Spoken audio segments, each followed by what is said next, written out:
Hello students, myself Mrs. Kirti Pramod Sapare, and today we are going to see last part of the topic banking and finance. Learning objectives. After seeing this video, the students will be able to explain sources of long-term finance, middle-term finance and short-term finance.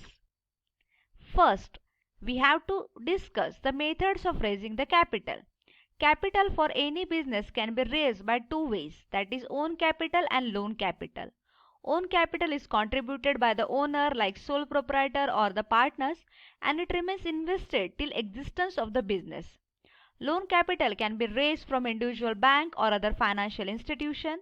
You have to pay interest periodically at a fixed rate and after expiry of certain stipulated period, repayment of loan is done.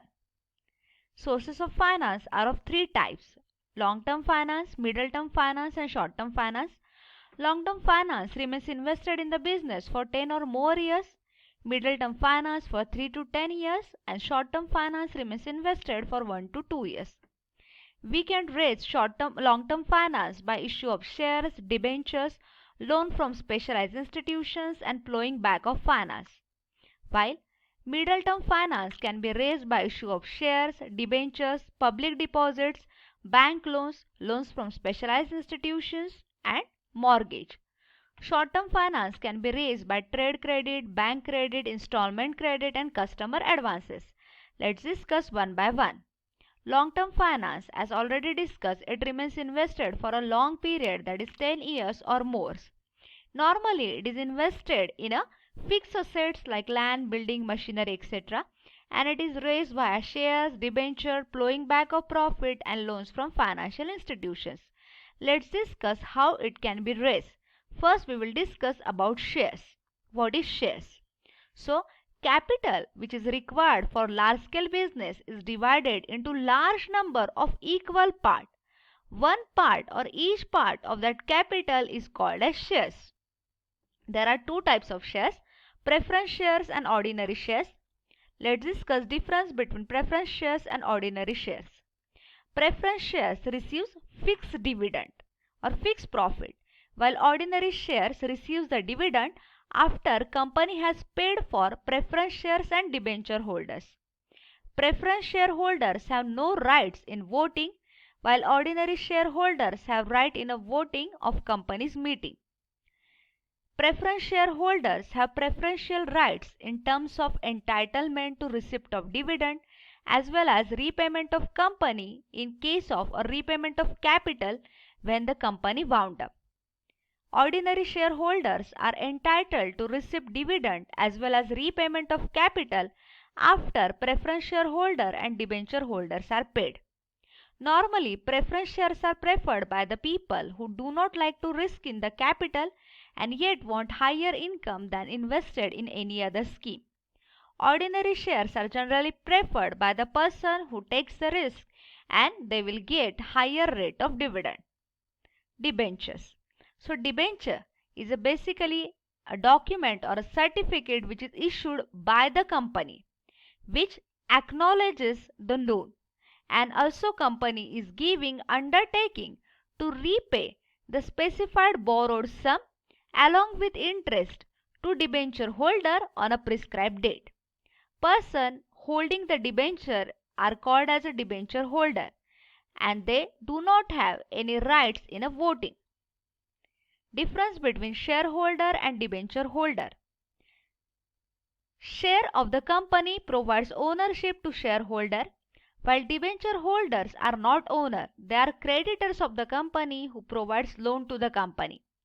Person holding share are known as shareholder. Person holding debenture are known as debenture holder. There is no certainty of return in case of loss to the shareholder, but debenture holder receives the interest even if there is no profit.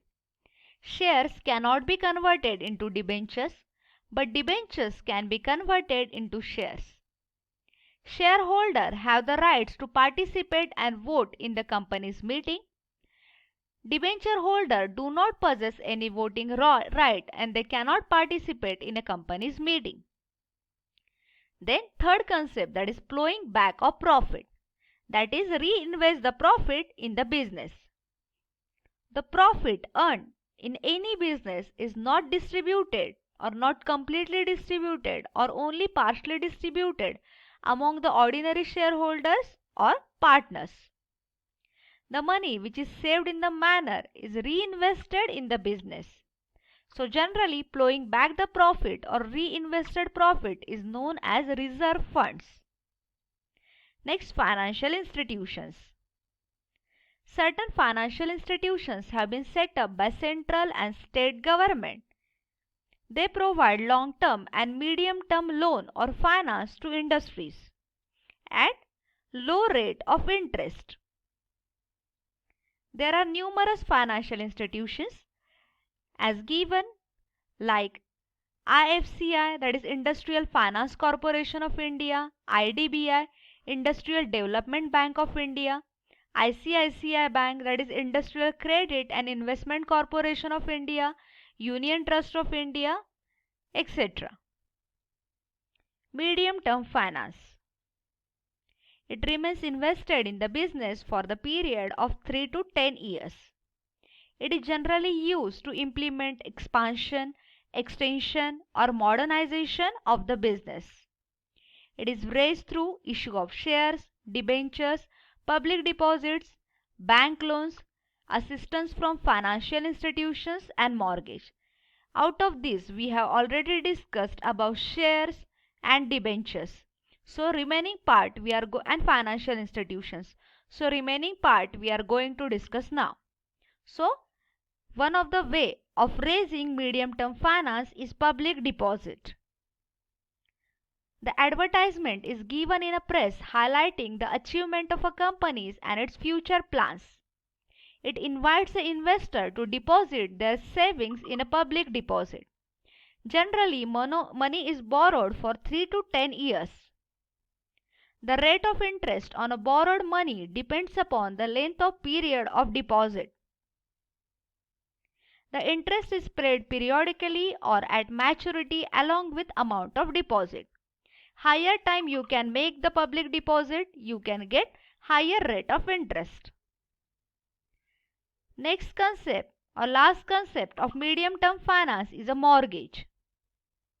It is secured loan borrowed from a bank, insurance company or other similar agencies. The loan is sanctioned against the mortgage or pledge, that is guarantee of the property of the company. The same is returned back on a payment of loan within agreed time. You can keep your car, your home as a or gold as a mortgage to borrow the loan. Last finance, that is short-term finance. It is raised for a period of less than 2 years. It is used to meet seasonal or current expenditure. It is raised by trade credit, bank credit, installment credit and customer advances. Let's discuss one by one. First, that is trade credit. It is generally granted by manufacturers and wholesalers to the retailers. Duration of a trade credit is 30 to 90 days. It is granted to the company without any security, but it is granted on the basis of goodwill and financial standing of the borrower. No interest is charged for trade credit. Only the price charged for the trade credit is slightly higher than the cash price. Bank credit. We have already discussed various loans provided by commercial banks. So commercial banks generally provide loans for a short period which are called as a bank credit. They are in the form of term loan, overdraft, cash credit and advances against some securities. Third part, that is installment credit, which is also called as consumer credit. Generally used by the retailers for selling costly articles to the consumers on easy installment. These installments includes interest on unpaid sum. We can purchase the costly equipment or costly instrument by using installment credit. It is also called as hire purchase trading system. Last part, that is customer advances.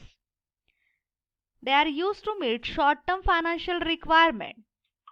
Such advances represent a part of price and carries no interest. The period of such credit depends upon the time taken to deliver the goods.